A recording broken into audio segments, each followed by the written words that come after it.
You've in like 5 minutes or 3 minutes taking me around.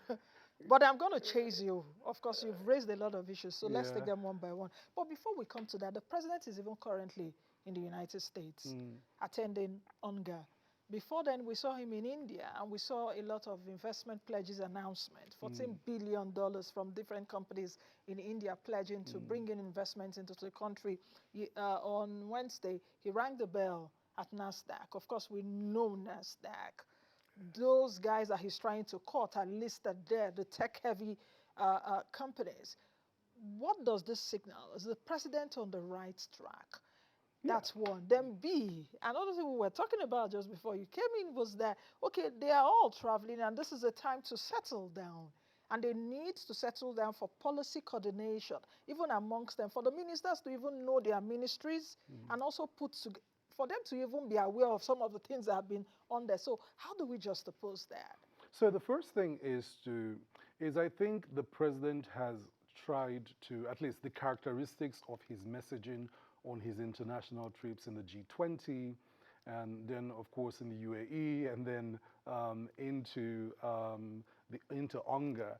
He seems to have three broad ideas.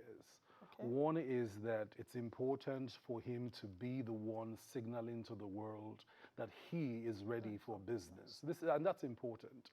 And I think that he's taken up the role of investment promoter in chief or something. And I think that those signals are great. It's important that when you hear about doing business in a country, it's coming from the president.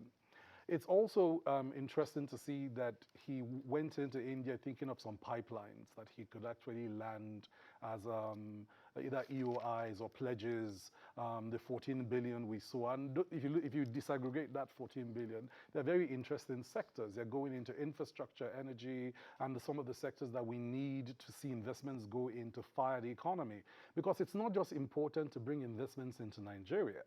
It's important to bring investment into infrastructure, because one of the things we must see happen in the sequence of investment promotion is that capital flows into investments in infrastructure that drive higher grade infrastructure will reduce the cost of doing business. It will increase the competitiveness of the markets. It will build efficiencies, and those efficiencies will drive growth and productivity.